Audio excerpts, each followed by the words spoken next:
నమస్కారం, న్యూస్ విజన్కి స్వాగతం. ముందుగా వార్తల్లోని ముఖ్య అంశాలు.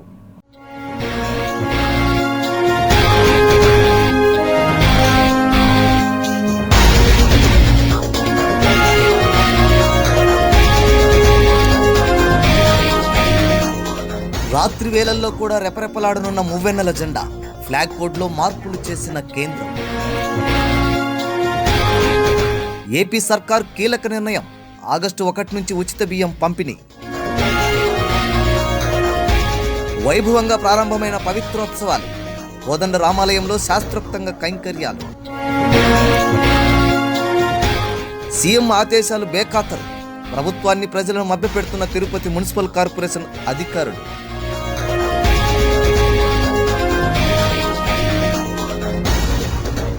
తెల్ల బంగారానికి కృత్రిమ కొరత, సామాన్యుడికి దొరకని ఇసుక.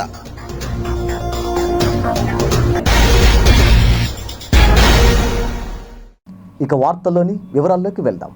తిరుపతి శ్రీ కోదండ రామస్వామి వారి ఆలయ పవిత్రోత్సవాలు ఆదివారం శాస్త్రోక్తంగా ప్రారంభమయ్యాయి. ఏడాది పొడవునా ఆలయంలో జరిగే అర్చనలు, ఉత్సవాల్లో తెలియక కొన్ని దోషాలు జరుగుతుంటాయి. వీటి వల్ల ఆలయ పవిత్రతకు ఎలాంటి లోపం రానియకుండా ఆగమశాస్త్రం ప్రకారం పవిత్రోత్సవాలు నిర్వహిస్తారు. మొదటి రోజు సుప్రభాతంతో స్వామివారిని మేల్కొలిపి తోమాల సేవ, సహస్రనామార్చన నిర్వహించారు. అనంతరం ఉదయం 11 గంటల నుండి మధ్యాహ్నం 12:30 వరకు సీతారామ సమేత లక్ష్మణ స్వామివారి ఉత్సవమూర్తులను విమాన ప్రదక్షిణగా యాగశాలకు వేంచేపు చేశారు. అక్కడ స్నపన తిరుమంజనం వేడుకగా జరిగింది. ఇందులో పాలు, పెరుగు, తేనె, చందనం, పసుపు, కొబ్బరి నీళ్లతో స్వామి, అమ్మవారి ఉత్సవమూర్తులకు అభిషేకం నిర్వహించారు. అనంతరం శాత్తుమూర ఆస్థానం నిర్వహించారు.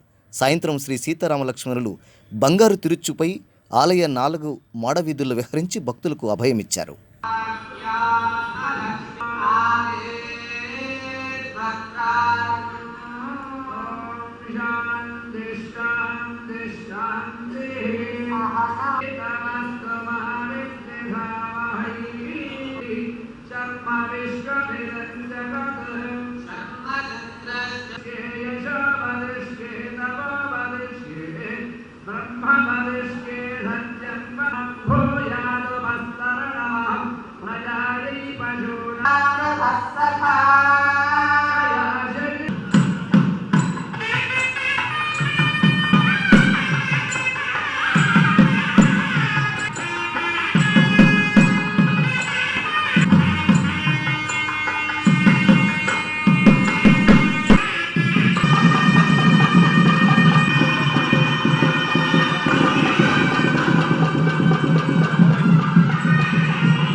చిత్తూరు జిల్లాలో ఘోర రోడ్డు ప్రమాదం జరిగింది.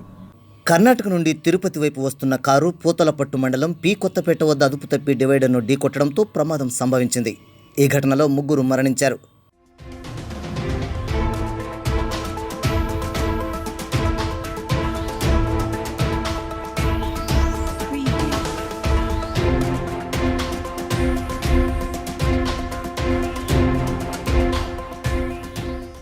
ప్రమాద ధాటికి కారు నుజ్జునుజ్జయింది. సమాచారం అందుకున్న పోలీసులు ఘటనా స్థలానికి చేరుకున్నారు. మృతదేహాలను కష్టం మీద అందులో నుంచి వెలికి తీశారు. మృతులను కర్ణాటకకు చెందిన పోలీసులుగా గుర్తించారు. అతి వేగమే ప్రమాదానికి కారణమని, డివైడర్ను ఢీకొట్టిన కారు పల్టీలు కొట్టిందని డీఎస్పీ సుధాకర్ రెడ్డి చెప్పారు. ఈ ఘటనపై కేసు నమోదు చేసి దర్యాప్తు చేస్తున్నామన్నారు. ఈ యాక్సిడెంట్లో కర్ణాటకకు సంబంధించిన ఒక ఎస్ఐ, కానిస్టేబుల్, ఒక డ్రైవర్ చనిపోవడమైంది. ఈ వెహికల్ చిత్తూరు నుంచి తిరుపతి వైపు వెళ్తూ ఒక స్పీడు ఎక్కువగా ఉన్నందువలన ఒక కరెంటు అంటే అండర్ బ్రిడ్జ్ దగ్గర ఉండే ఒక ఐరన్ దిమ్మెను కొట్టుకొని దాని నుంచి టట్టైల్ అయ్యి పక్క రోడ్లో పెట్టడం జరిగింది. దీంట్లో ఒక 3 చనిపోవడం జరిగింది. ఒక 2 ఇంజురీస్ ఉన్నట్టుగా తెలుస్తుంది. దీన్ని పూర్తి దర్యాప్తు చేసి దాంట్లో యాక్సిడెంట్ కారణాలను తెలుసుకోవచ్చు.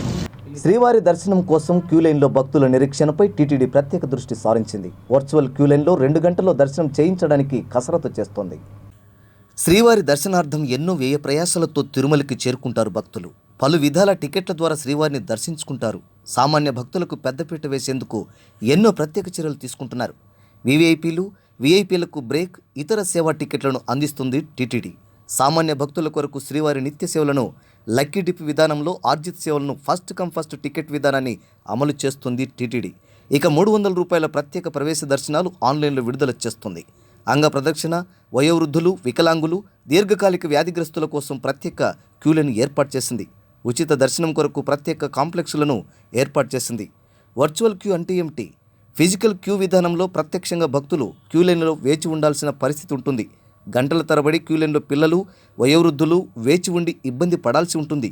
ఇక క్యూ కాంప్లెక్స్ చేరుకున్న అనంతరం గంటల తరబడి వేచి ఉండాలి. క్యూ కాంప్లెక్స్లలో సైతం టీటీడీ అన్ని సదుపాయాలు చేస్తున్నప్పటికీ వేచి ఉండే సమయాన్ని తగ్గించే పరిస్థితి కనపడడం లేదు. దీనికోసమే టీటీడీ వర్చువల్ క్యూ విధానం ప్రారంభించాలని ఆలోచన చేస్తుంది. ఇందుకు అనుగుణంగా ప్రత్యేక చర్యలు చేపడుతుంది. భక్తులు ఫిజికల్ క్యూ విధానం నుంచి వర్చువల్ క్యూ విధానం అమలు చేసే యోచన చేస్తుంది. నిర్ణీత స్లాట్ టైంలో తిరుమలకు చేరుకోగా 2 గంటలలోపే శ్రీవారి దర్శన భాగ్యం కల్పిస్తారు. ఇలా చేయడం ద్వారా స్వామివారి దర్శనానికి వచ్చే భక్తులు ఫిజికల్గా క్యూ విధానంలో వేచి ఉండాల్సిన అవసరం లేదు. టైమింగ్ ప్రకారం వచ్చిన భక్తులకు నిర్ణీత సమయంలో దర్శన భాగ్యం కల్పించవచ్చనేది టీటీడీ ఆలోచన. ఇప్పటికే వయోవృద్ధులు, వికలాంగులు దర్శన టోకెన్స్, అంగప్రదక్షిణ టోకెన్స్లోనే విడుదల చేసి ఆన్లైన్లో టికెట్లు జారీ చేయడం ద్వారా భక్తులు టికెట్ల కోసం క్యూలైన్లో వేచి ఉండాల్సిన అవసరం లేదు. నేరుగా వెళ్లి స్వామివారిని 2 గంటల సమయంలోనే దర్శించుకోవచ్చు. రాష్ట్ర ముఖ్యమంత్రి వైఎస్ జగన్మోహన్ రెడ్డి ఆదేశాన్ని తిరుపతి మున్సిపల్ కార్పొరేషన్ అధికారులు తూతూ మంత్రంగా అమలు చేసి ఇటు ప్రజల్ని అటు ప్రభుత్వాన్ని మభ్యపెడుతున్నారు. ఇటీవల వర్షాల కారణంగా రోడ్లపై పడ్డ గోతులను వెంటనే పూడ్చి ప్రజలకు ఇబ్బంది లేకుండా చేయాలని ముఖ్యమంత్రి వైఎస్ జగన్ రాష్ట్ర వ్యాప్తంగా మున్సిపల్ కార్పొరేషన్ అధికారులకు ఆదేశాలు జారీ చేశారు. అంతేకాదు జూన్ 20 తేదీ వరకు గడువు ఇచ్చిన విషయం విదితమే. దీనిలో భాగంగా తిరుపతి మున్సిపల్ కార్పొరేషన్ పరిధిలో పలు ప్రాంతాల్లో సుమారు 2200 వరకు గుంతలు గుర్తించి వాటిని గడువుకి ముందే పూడ్చి రిపోర్ట్ ఆన్లైన్లో ఉంచారు. ఫోటో ఎగ్జిబిషన్ పెట్టి మీడియాకు వివరాలు వెల్లడించారు. ఇంతవరకు బాగానే ఉంది. అయితే ఇంకా గుర్తించాల్సిన గోతులు ఇంకా వేల సంఖ్యలో ఉన్నాయి. వాటి పరిస్థితి ఏంటి అంటే జవాబు చెప్పే పరిస్థితి లేదు. నగరంలో రద్దీ ప్రాంతాల్లో ఒకటైన తీర్థకట్ట వీధిలో నిత్యం వేల సంఖ్యలో వాహనాలు, ప్రజల రాకపోకలు సాగిస్తుంటారు. ఇంత రద్దీగా ఉండే ఈ రోడ్డులో ఏర్పడ్డ గోతుల కారణంగా ప్రజలు తీవ్ర ఇబ్బందులు పడుతున్నారు. స్థానిక కార్పొరేటర్ శైలజ, ఆ division YCP incharge Tiruttani Venugopal ఈ సమస్యపై వివరణ కోరగా కమిషనర్, ఎస్సీ దృష్టికి తీసుకెళ్లామని, అయితే ఇంతవరకు సమస్యకు పరిష్కారం లభించలేదని వాపోయారు. కార్పొరేటర్ వినతినే అధికారులు పట్టించుకోకపోతే ఇక సాధారణ పౌరుల పరిస్థితి ఏంటో ప్రత్యేకంగా చెప్పాల్సిన అవసరం లేదన్నారు.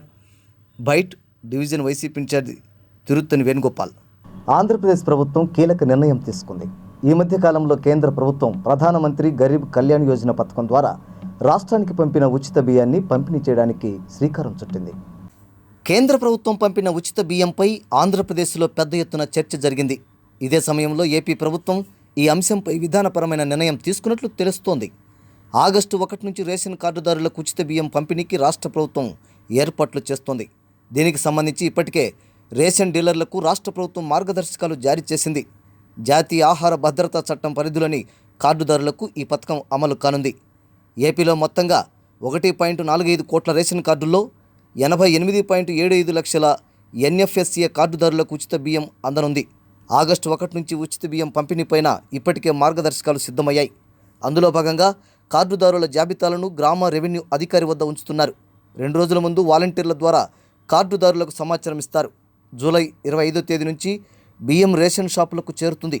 30వ తేదీలోగా రేషన్ దుకాణాలకు బియ్యం చేరవేయటం ద్వారా 1వ తేదీ నుంచి పంపిణీ ప్రారంభం కానుంది.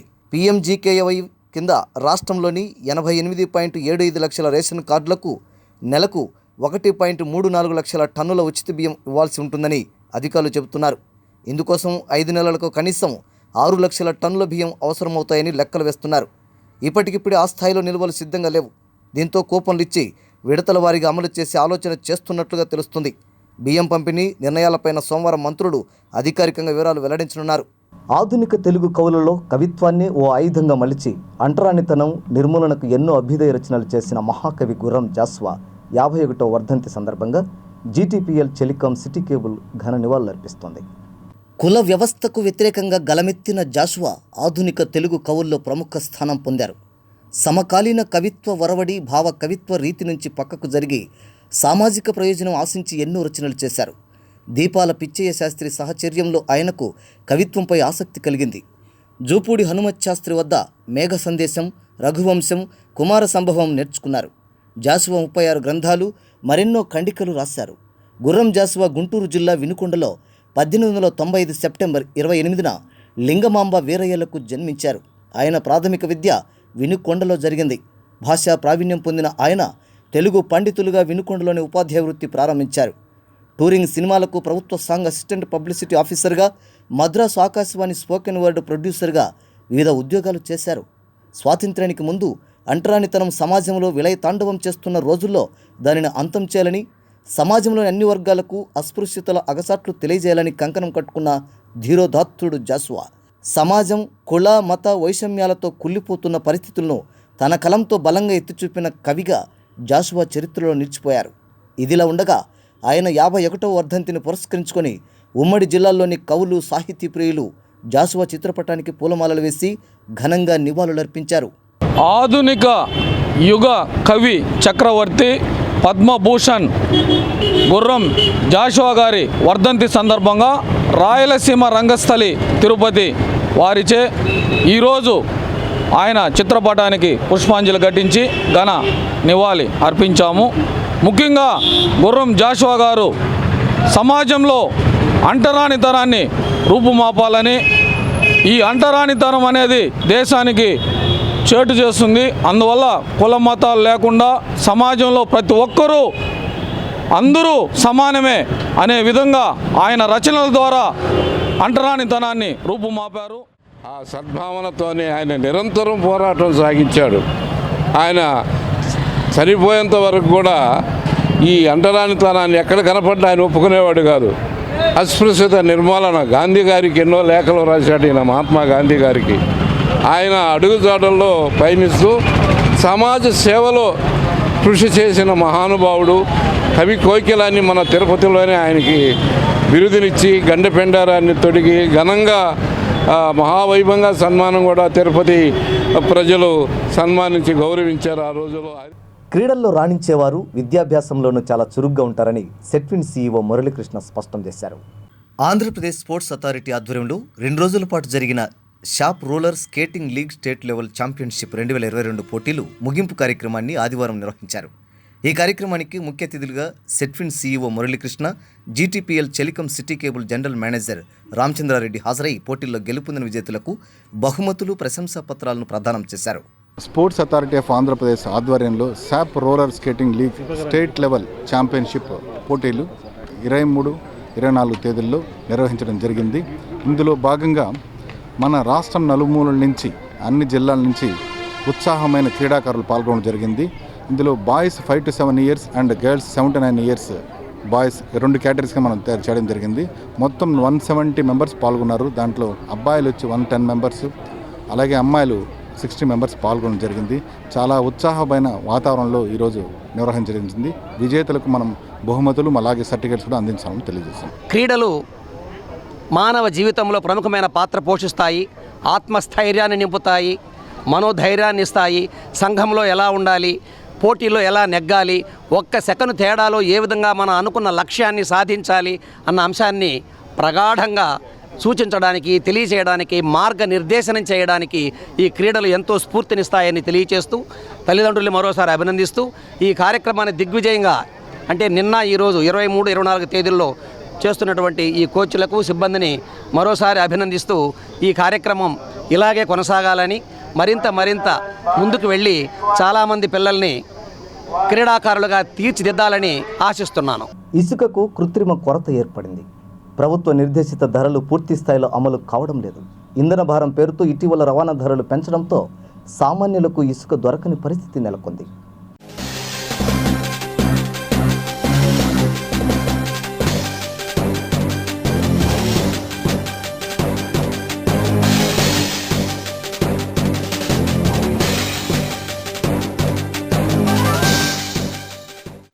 ఇసుక మాఫియా అక్రమాలకు జగన్ సర్కార్ అడ్డుకట్ట వేసేందుకు రాష్ట్రంలో కొత్త ఇసుక పాలసీని తీసుకొచ్చింది.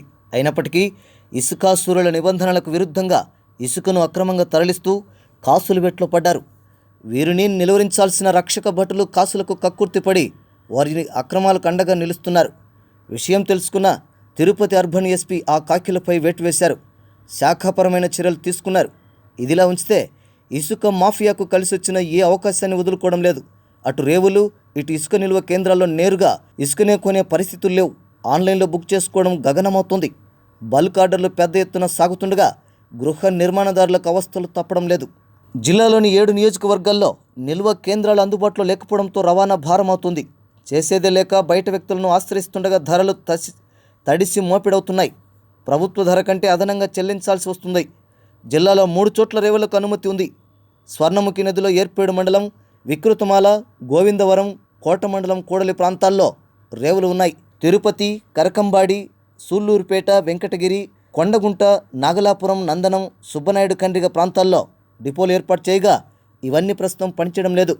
తిరుపతి, రేణిగుంట, సూళ్లూరుపేట ప్రాంతాల్లో మాత్రమే ఇసుక అందుబాటులో ఉంది. 2 రేవుల్లో తవ్వకాలు సాగిస్తుండగా కోట మండలం కూడల్లో ఆపేశారు. పూడికతీత ప్రాంతాల్లో తవ్వకాలు అరకొరగానే సాగుతున్నాయి.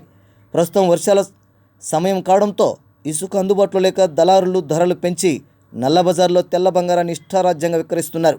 అధికారుల పర్యవేక్షణ లేకపోవడంతో వీరి దందా 6 టిప్పర్లు 3 జేసీబీలుగా సాగిపోతుంది.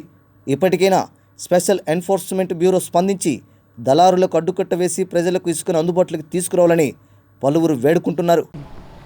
ఈరోజు రాష్ట్ర ప్రభుత్వం నూతన ఇసుక పాలసీని తీసుకువచ్చింది. ఇది అక్రమార్కులకు ఉపయోగపడుతోంది తప్ప సామాన్య మధ్యతరగతి పేద ప్రజానీకానికి ఎవరికి కూడా ఈ యొక్క ఇసుక పాలసీ ఉపయోగపడట్లేదు. ఆన్లైన్లో బుక్ చేస్తే ఆన్లైన్లో బుక్ చేసినటువంటి వాళ్లకు ఇసుక సరఫరా అయ్యే పరిస్థితి లేదు. సర్వర్ డౌన్ అని చెప్తారు, లేదంటే ఇంకా రీచ్ కాలేదని చెప్తూ ఇలా కుంటి సాకులతోటి ఉన్నారు. కానీ అదే ఇసుకని ప్రైవేట్ మార్కెట్లో విపరీతంగా ఎక్కువ ధరలకు అమ్ముకుంటున్నటువంటి ఇసుక మాఫియా ఈరోజు ఇష్టారాజ్యంగా వ్యవహరిస్తుంది. దీన్ని కట్టడి చేయటంలో అటు ప్రజాప్రతినిధులు కానీ లేదనుకుంటే అధికారులు కానీ నిమ్మకు నీరెత్తినట్టు ఇది మాకు సంబంధం లేని విషయం అన్న రీతిలో వ్యవహరిస్తున్నారు. అందువల్ల ఇల్లు కట్టుకోవాలి అనుకున్నటువంటి వాళ్ళ ఆశ నిరాశ అవుతూ ఉంది. ఎవరైనా మధ్యతరగతి వాళ్ళు కానీ పేదలు కానీ ఇల్లు నిర్మించుకోవాలనుకుని ఒక ఆలోచనతో వాళ్ళు ఇసుకను బుక్ చేసుకుంటే వారం రోజులు 10 రోజులు ఇసుక రావడానికి పడుతూ ఉంది. అదేవిధంగా కూలీలు కూడా ఇసుక లేని కారణంగా భవన నిర్మాణ కార్మికులందరూ కూడా ఈదును పడుతూ ఉన్నారు. వాళ్ళు కూడా సరైన ఉపాధి లేకుండా ప్రభుత్వం ఉపాధి కల్పించకపోవడంతో ఇబ్బందులు పడుతున్నారు. ఇసుక రిచ్చులు ఏర్పాటు చేసుకున్న వాళ్ళేమో అది బ్లాక్ మార్కెట్గా విక్రయించుకుంటున్నారు. ఇసుకను బయట ప్రాంతాలకు తరలిస్తున్నారు. నిజంగా ఎవరైతే బుక్ చేసుకుంటున్నారో వాళ్ళకి ఇసుక కొరత డిమాండ్ని చూపిస్తూ ఇబ్బందులు పాలు చేస్తున్నారు. దీనంతా సరిచేయాల్సిన ప్రభుత్వం మాత్రం నిమ్మకి నీరెత్తినట్టు అధికారులు నిద్రపోతున్నారు. తిరుమల శ్రీవారిని పలువురు ప్రముఖులు దర్శించుకొని మొక్కులు తీర్చుకున్నారు. తిరుమల శ్రీవారిని ఈరోజు ఉదయం YCP MLA C Sivarama Reddy, CM Ramesh, Bollywood director Ekta Kapoor, Bihar minister Pramod Kumar VIP విరామ సమయంలో స్వామివారిని దర్శించుకున్నారు. ఆలయ అధికారులు వారికి స్వాగతం పలికి దర్శన ఏర్పాట్లు చేశారు. దర్శన అనంతరం రంగనాయకుల మండపంలో వేద పండితులచే ఆశీర్వదించి స్వామివారి తీర్థ ప్రసాదాలు అందజేశారు. ముఖ్యంగా రాష్ట్రం సుభిక్షంగా ఉండాలని, అతివృష్టి అనావృష్టి కాకుండా జగన్మోహన్ రెడ్డి గారు చేస్తున్న ప్రతి పథకానికి చేయూతిచ్చేలా మన రాష్ట్రం అన్ని రకాలుగా అభివృద్ధి చెందాలని, ఏ ఒక్క కుటుంబం కూడా బాధపడకూడదు. అన్ని పథకాలు ఆయన ఏదైతే అందరికీ అందిస్తున్నాడో వాటితో పాటు ఇంకా ఎక్కువగా అభివృద్ధి కూడా జరగాలని కూడా మనస్ఫూర్తిగా వెంకటేశ్వర స్వామి ఆశీర్వదించాలని, ఆయన చేపట్టిన ప్రతి కార్యక్రమాన్ని కూడా ఆ భగవంతుడు వెంబడుండి నడిపించాలని ఈరోజు ప్రార్థించడం జరిగింది. మువ్వెన్నెల జెండాకు ఓ ప్రత్యేక గౌరవం ఉంది. జెండా ఎగురవేయాలంటే కొన్ని నిబంధనలు ఉన్నాయి. ఆ నిబంధనలు సవరిస్తూ కేంద్ర ప్రభుత్వం ఫ్లాగ్ కోడ్లో మార్పులు చేసింది. దేశ ఔన్నత్యాన్ని, గౌరవాన్ని చాటి చెప్పేది జాతీయ జెండా మాత్రమే. ఆ జాతీయ జెండా గౌరవాన్ని ఇనుమడింపజేసేందుకు ఎక్కడా అగౌరవం కలగకుండా ఉండేందుకు కొన్ని నియమాలు, నిబంధనలు రూపొందించారు. అదే ఫ్లాగ్ కోడ్ ఆఫ్ ఇండియా. ఈ కోడ్లో నిబంధనల కారణంగా కొన్ని ఇబ్బందులు ఎదురవుతూ వస్తున్నాయి. రాత్రిళ్లు ఎగురవేయడంలో ఆంక్షలు, జాతీయ దినాల్లోనే ఎగురవేయాల్సి రావడం, ఇలాంటి నిబంధనల్లో ఇబ్బందులు ఎదురయ్యేవి. వివిధ రకాలుగా తలెత్తున్న ఇబ్బందిని దృష్టిలో ఉంచుకొని ఫ్లాగ్ కోడ్ ఆఫ్ ఇండియాలో కేంద్ర ప్రభుత్వం కొన్ని సవరణలు చేసింది. ఫ్లాగ్ కోడ్ ఆఫ్ ఇండియా ప్రకారం యంత్రాలతో తయారు చేసే జెండాల్ని ఎగురవేయకూడదు. నూలు, నేసిన ఉన్ని, పత్తి, సిల్క్, ఖాదీ సహాయంతో చేత్తో చేసిన జాతీయ జెండాలకే అనుమతి ఉంది. ప్రస్తుతం ఆ పరిస్థితి లేదు. యంత్రాలతో చేసిన పాలిస్టర్ జెండాల దిగుమతి లేదా తయారీకి అవకాశం లభించింది. ఫలితంగా గాలులు, ప్రతికూల వాతావరణ పరిస్థితుల్లో కూడా జెండాలు దెబ్బతినకుండా క్షేమంగా ఉంటాయి. పాలిస్టర్తో తయారు చేసిన జెండాల్ని కూడా వినియోగించవచ్చనేది తాజా నిబంధన. ఇక జెండాల్ని సూర్యాస్తమయానికి దించాల్సిన అవసరం లేదు. రాత్రి సమయంలో తగినంత వెలుతురులో కూడా పెద్ద పెద్ద జెండాల్ని ఎగురవేయొచ్చు. పాలిస్టర్ జెండాలకు అనుమతి ఇవ్వడంతో గాలులు ప్రతికూల వాతావరణంలో దెబ్బతినకుండా ఉంటాయి. అయితే మెటీరియల్ బాగుపడేటట్లు చూసుకోవాలి. మరోవైపు ఇండియా పాకిస్తాన్ సరిహద్దుల్లోని అట్టారీకు సమీపంలో దేశంలోని ఎత్తైన ప్రాంతంలో త్రివర్ణ పతాకం ఎగురవేయనున్నారు. జెండా దెబ్బతింటుందనే కారణంతో చాలా కాలంగా అక్కడ జెండా ఆవిష్కరణ జరగలేదు. కొత్త నిబంధనల ప్రకారం జెండా గౌరవానికి భంగం వాటిల్లినంత వరకు త్రివర్ణ పతాకాన్ని ఎప్పుడైనా ఉపయోగించుకోవచ్చు. ప్లాస్టిక్ జెండాల్ని మాత్రం వినియోగించకూడదు. ప్రభుత్వ, ప్రైవేటు విద్యాలయాలు, సంస్థలపై ఏడాది పొడుగునా జెండా ఎగురవేయవచ్చు. జాతీయ జెండాపై అందరిలో గౌరవం పెరిగేలా విద్యా సంస్థలు, పాఠశాలలు, కళాశాలలు, స్పోర్ట్స్ కేంద్రాలు, స్కౌట్ శిబిరాల్లో త్రివర్ణ పతాకం తప్పకుండా ఎగురవేయాలి. దేశంలో ఉన్నత పదవుల్లో ఉన్న వాళ్ళు మరణించినప్పుడు పాటించాల్సిన నియమాల్ని ఫ్లాగ్ కోడ్ ఆఫ్ ఇండియా స్పష్టంగా వివరించింది. జెండాను కొంత ఎత్తు వరకు దించి గౌరవించాలనేది ఆ నిబంధన. ఇక సగం ఎత్తులో జెండాను ఎగురవేయడం అనేది అవమానించడమే అవుతుందన్నారు. అందుకే జెండా ఎగురవేసేటప్పుడు పూర్తి ఎత్తులో ఉందో లేదో చూసుకోవాలి. ఆర్టీసీ విశ్రాంత ఉద్యోగుల సమస్యలను తక్షణమే పరిష్కరించాలని ఆ అసోసియేషన్ నేతలు డిమాండ్ చేశారు. ఏపీఎస్ఆర్టీసీ రిటైర్డ్ ఎంప్లాయీస్ అసోసియేషన్ ఆధ్వర్యంలో తిరుపతి జిల్లా మొదటి మహాసభ ఆర్ఎం కార్యాలయం వద్ద జరిగింది. ఈ సమావేశానికి ముఖ్య అతిథులుగా రాష్ట్ర ప్రధాన కార్యదర్శి Gangadhara Rao, deputy general secretary Narasimha Reddy, రాష్ట్ర ఉపాధ్యక్షులు కోటేశ్వరరావులు పాల్గొన్నారు. ఈ సందర్భంగా ఆ అసోసియేషన్ నాయకులు సలీం బాషా మాట్లాడుతూ రిటైర్డ్ ఉద్యోగులకు కనీస పెన్షన్, డిఏతో కూడిన 9,000 రూపాయలు ఇవ్వాలని డిమాండ్ చేశారు. ప్రభుత్వం తెల్ల కార్డులు, వృద్ధాప్య పెన్షన్తో పాటు ఆరోగ్యశ్రీని మంజూరు చేయాలని కోరారు. దహన క్రియలకు 25,000 రూపాయలు మంజూరు చేయాలన్నారు. ఆర్టీసీ ఆసుపత్రుల్లో మందుల కొరతను నివారించాలని కోరారు. ఒక ఉద్యమం చేయాలా, ఆ ఉద్యమానికంతా మీరు రెడీగా ఉండండి అని ఉద్యమాన్ని బేస్ చేసేదానికి రీజనల్ మహాసభ జరిపించాలా. ఆర్టీసీ నష్టాలు ఉంది అట్టని చెప్పి బీద కార్మికులకు, పెన్షన్ తక్కువ ఉన్న కార్మికులకు రావాల్సిన ఫ్యూనల్స్ కూడా ఇవ్వకుండా పోతారా? రావాల్సిన బెనిఫిట్ లేకుండా చేస్తారా? సత్వరమే మేము ఇచ్చిన డిమాండ్లన్నీ, మా రాష్ట్ర కమిటీ ఇచ్చే డిమాండ్లన్నీ ఖచ్చితంగా వెంటనే సాధించాలని కోరుకుంటూ, మాకు అండగా రాష్ట్ర కమిటీ ఉంటుందని మేము భావించి, ఆశించి మీ వంతున చేరాం కాబట్టి మీరు మాకు ఎంతైనా సహాయం చేసి ముందుకు తీసుకుపోతారని ఆశిస్తూ, అలాగే మనకి ఆరోగ్యశ్రీ కార్డులు కూడా ఇవ్వాలని మేము రాష్ట్ర ప్రభుత్వాన్ని కోరుతూ ఉన్నాం. ఇదే సందర్భంలో ఆల్ ఇండియా వైడ్గా ఈపీఎస్ 95 పెన్షనర్స్ అసోసియేషన్ ఒక డిమాండ్ చేస్తూ ఉంది. ఆ డిమాండ్ ఏమిటి? కనీస పెన్షన్ 9,000 రూపాయలు ఉండాలి విత్ డిఏతో కలిపి. అది కూడా కేంద్ర ప్రభుత్వానికి మేము తెలియజేస్తూ ఉన్నాం. కనీస పెన్షన్ 9,000 రూపాయలు విత్ డిఏ ఇవ్వాలని. ఈ అంశాలన్నిటిపైన ఆగస్టు 25వ తారీఖు నాడ అన్ని పెన్షనర్స్ కార్యాలయాల దగ్గర ధర్నాలు మేము చేస్తూ ఉన్నాం. ఆ ధర్నాలు కూడా మనందరం పాల్గొనాల్సిన అవసరం ఉందని మీ అందరికీ తెలియజేస్తూ ఉన్నాం. మధ్యాహ్న భోజన కార్మికుల సమస్యలను వెంటనే పరిష్కరించుకుంటే అసెంబ్లీ సమావేశాలను అడ్డుకుంటామని Andhra Pradesh mid day meals association రాష్ట్ర ప్రధాన కార్యదర్శి రమేష్ హెచ్చరించారు. స్థానిక బైరాగిపట్టేడులోని గంధమనేని శివయ్య భవన్లో ఏఐటీయూసీకి అనుబంధంగా ఉన్న AP mid day meals association Tirupati శాఖ ప్రథమ మహాసభ ఆదివారం జరిగింది. ఈ సందర్భంగా వారు మాట్లాడుతూ మధ్యాహ్న భోజన కార్మికులకు పెరిగిన ధరలకు అనుగుణంగా వేతనాలు పెంచాలని, సిబ్బంది కొరతను నివారించాలని, అలాగే పీఎఫ్, ఈఎస్ఐ సౌకర్యం కల్పించాలని డిమాండ్ చేశారు. ఈరోజు కార్మికులకు 2,000 రూపాయలు గత 2019లో పెంచినటువంటి 2,000 రూపాయలని ఈరోజు అమలు చేస్తూ ఉన్నారు తప్ప వారికి ఏ ఒక్క రూపాయి వేతనం పెంచడం లేదు. మీరు చేసినటువంటి మెనూను ఈరోజు వాళ్ళు అమలు చేయాలంటే వారికి పని ఒత్తిడి పెరిగింది కాబట్టి వారికి వేతనాలు పెంచాలని కూడా మేము డిమాండ్ చేస్తూ ఉన్నాం. అదేవిధంగా పీఎఫ్, ఈఎస్ఐ, అదేవిధంగా వాళ్ళకంతా కూడా ఒక గ్రాడ్యుయేట్ కూడా అమలు చేయాలని కూడా మేము కోరుతా ఉన్నాం. వీరి సమస్యల పరిష్కారం కోసం రేపు మెచ్ ఛార్జీలు పెంచకుండా, వేతనాలు పెంచకుండా నిర్లక్ష్యంగా వ్యవహరిస్తే రాబోయే రోజుల్లో అసెంబ్లీ సమావేశాల్లో కార్మికులంతా కూడా ఐక్యమయ్యి అసెంబ్లీ సమావేశాలను అడ్డుకుంటామని కూడా పెద్ద ఎత్తున ఆందోళనకు సిద్ధమవుతామని కూడా ఈ సందర్భంగా ఏఐటీసీకి సంబంధించి తెలియజేస్తా ఉన్నాను. ఆత్మ సాధన మార్గానికి క్రియాయోగ ఎంతగానో దోహదం చేస్తుందని శ్యామ్ చరణ్ సనాతన మిషన్ సభ్యులు తెలియజేశారు. తిరుపతి బాలాజీ కాలనీలోని సంస్కృత విద్యాపీఠంలో శ్యామ్ చరణ్ సనాతన మిషన్ ఆధ్వర్యంలో క్రియాయోగ పరిచయ కార్యక్రమాన్ని నిర్వహించారు.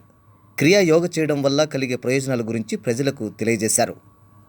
So just imagine how ancient this yoga is, how ancient this science is. I mean, you have to think and then imbibe this thing inside you. It's not just some newly fangled idea ki chalo laga diya. quick yoga. There's some guy called Vikram. You've heard of him? Vikram Yoga, you've heard of? Yes? Yes, sir. No, he has, I believe, invented a new procedure in which you can do yoga. Amen. His Lord Shiva incarnation in the modern form. Anyway. ఉపాధ్యాయ కుటుంబం నుంచి వచ్చిన Sheikh షుమయ్య group 1 పరీక్షల్లో రాణించడం సంతోషదాయకమని MLC Endapalli Srinivasa Reddy స్పష్టం చేశారు. APPSC group 1 పరీక్షల్లో Sheikh షుమయ్య sales tax assistant కమిషనర్గా నియమితులైన సందర్భంగా ఆమెకు అభినందన సభ ఏర్పాటు చేశారు. ఈ కార్యక్రమానికి ముఖ్య అతిథిగా ఎమ్మెల్సీ ఎండపల్లి శ్రీనివాసరెడ్డి హాజరయ్యారు. ఈ సందర్భంగా ఎమ్మెల్సీ మాట్లాడుతూ షేక్ షుమయ్య ఏపీపీఎస్సీలోనే కాకుండా సివిల్స్లో కూడా టాపర్గా నిలవాలని ఆకాంక్షించారు. ఈ సందర్భంగా గ్రూప్ 1 ఆఫీసర్గానే కాకుండా నేను సివిల్స్లో కూడా టాపర్గా నిలుస్తాను అని చెప్పి ఆశాభావాన్ని వ్యక్తం చేశారు షేక్ షుమయ్య గారు. నిజంగానే ఆమె ఐఏఎస్ ఆఫీసర్గా రాణిస్తుందని చెప్పి తెలియజేస్తూ ఈ పవిత్రమైన లౌకికవాద ప్రజాస్వామ్య దేశంలో ఇటువంటి యువత గ్రూప్ 1 గాను ఐఏఎస్లుగాను రావాలని కోరుకుంటూ వ్యవస్థలను పరిరక్షించే యువతీ యువకులుగా ఈ గ్రూప్ 1 టాపర్గా సెలెక్ట్ అయిన ఈ షేక్ షుమయ్య గారు ఆ రకంగా తమ బాధ్యతలు నిర్వర్తించి భవిష్యత్తులో ఐఏఎస్గా విజేతలుగా నిలబడాలని చెప్పి కోరుకుంటూ ఈ సందర్భంగా ఈ యొక్క అభినందన కార్యక్రమం ఏర్పాటు చేసిన నిర్వాహకులను కూడా అభినందిస్తున్నా. గ్రూప్ 1 పోటీ పరీక్షల్లో నా కూతురు Sumayya assistant commissioner of state ట్యాక్స్గా ఎన్నిక కావడం నాకు చాలా గర్వకారణంగా ఉంది. ఒక తండ్రిగా, ఒక ఉపాధ్యాయుడిగా నేను చాలా గర్వానికి గురవుతున్నాను. మధ్యతరగతి ప్రజలకు నాణ్యమైన నిత్యావసర వస్తువులను అందజేయడం కోసం తిరుపతి సిటీ మార్ట్ సూపర్ మార్కెట్ను ప్రారంభించినట్లు ఆ మార్కెట్ యజమాని ప్రతాప్ రెడ్డి తెలియజేశారు. స్థానిక రేణిగుంట రోడ్డులో నూతనంగా ఏర్పాటు చేసిన సిటీ మార్ట్ సూపర్ మార్కెట్ను ముఖ్య అతిథిగా విచ్చేసిన రాష్ట్ర మంత్రి పెద్దిరెడ్డి రామచంద్రారెడ్డి ప్రారంభించారు. ఈ సందర్భంగా సిటీ మార్ట్ యజమాని ప్రతాప్ రెడ్డి మాట్లాడుతూ ప్రజలకు అవసరమైన అన్ని రకాల నిత్యావసర వస్తువులను మార్ట్లో అందుబాటులో ఉంచామని ప్రజలు ఈ అవకాశాన్ని సద్వినియోగం చేసుకోవాలని విజ్ఞప్తి చేశారు. సిటీ మార్ట్ అని చెప్పి మేము కొత్తగా ఓపెన్ చేశామండి. చాలా సరసమైన ధరలకి మంచి క్వాలిటీతో అందించాలనేది మా ఆకాంక్ష.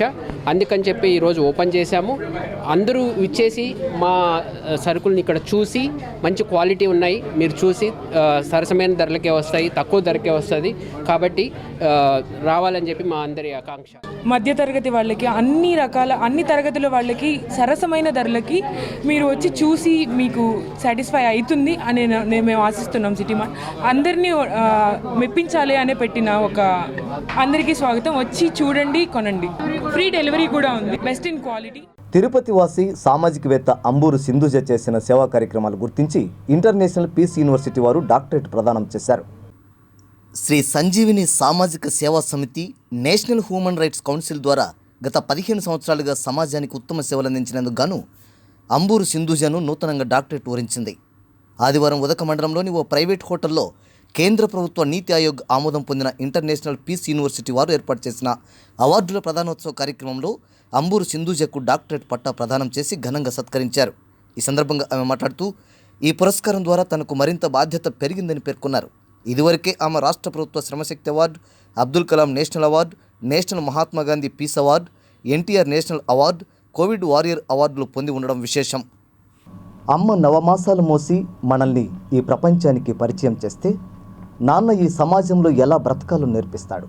బిడ్డల భవిష్యత్ కంటే ఆస్తులు ఎక్కువ కాదనుకుని బిడ్డలే వారి ప్రపంచంగా భావించే పేరెంట్స్కు జీటీపీఎల్ టెలికాం సిటీ కేబుల్ సలాం చేస్తూ జాతీయ తల్లిదండ్రుల దినోత్సవం సందర్భంగా ఈ ప్రత్యేక కథనం అందిస్తుంది మీకోసం. తొలిసారి ఆ చేతులు జోకొడతాయి, కలత లేకుండా కంటి నిండా నిదురుపోమని మరోసారి అవే అస్తాలు నేస్తాలవుతాయి. నడత నేర్పి సుఖదుఖాలు పంచుకోమని ఇంకోసారి ఆ కర్మలు వెన్ను తడతాయి. ఇలాగే గెలుపు తలుపులు తడుతూనే ఉండాలని ప్రతిసారి అవే చేతివేళ్లు ప్రేమగా స్పృశిస్తాయి. అమ్మ ప్రేమ, నాన్న భరోసా ఈ రెండు చాలు నేటి యువత ఈ ప్రపంచాన్ని జయించడానికి. ఒకరు బ్రతుకునిస్తే మరొకరు బతకడానికి దారి చూపిస్తారు. తమకు లేని ఆనందం, ఆస్తి, చదువు తమ పిల్లలకి ఇవ్వాలని నిత్యం ఆరాటపడుతుంటారు. పిల్లల ఇష్టాల కోసం తమ ఇష్టాలనే త్యాగం చేస్తుంటారు. అందుకే తల్లిదండ్రులు ప్రత్యక్ష దైవాలంటారు. మన ఎదుగుదలకు బాటలు వేసి వారి లక్ష్యాలను అందిపుచ్చుకొని ఇతరులకు స్ఫూర్తిగా నిలిస్తే తల్లిదండ్రులుగా వారు ఎంతో మురిసిపోతారు. నిత్యం మన బాగోగుల కోసం తప్పించే ప్రతి తల్లి తండ్రి నిజంగా అమృతమూర్తులే. వార్తలు ముగించే ముందు ముఖ్యాంశాలు మరొకసారి.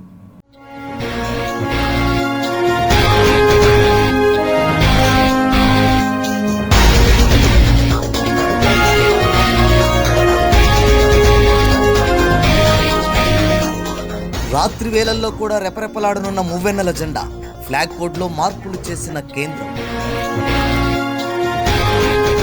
ఏపీ సర్కార్ కీలక నిర్ణయం, ఆగస్టు 1 నుంచి ఉచిత బియ్యం పంపిణీ.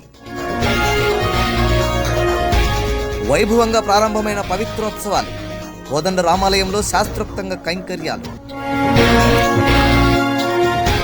సీఎం ఆదేశాలు బేఖాతరు, ప్రభుత్వాన్ని ప్రజలను మభ్యపెడుతున్న తిరుపతి మున్సిపల్ కార్పొరేషన్ అధికారులు.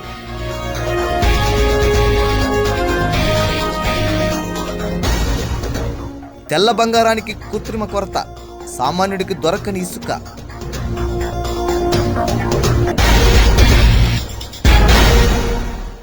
ఈ వార్తలు ఇంతటితో సమాప్తం. సమగ్ర సమాచారంతో న్యూస్ విజన్లో కలుద్దాం. అంతవరకు సెలవు. నమస్కారం.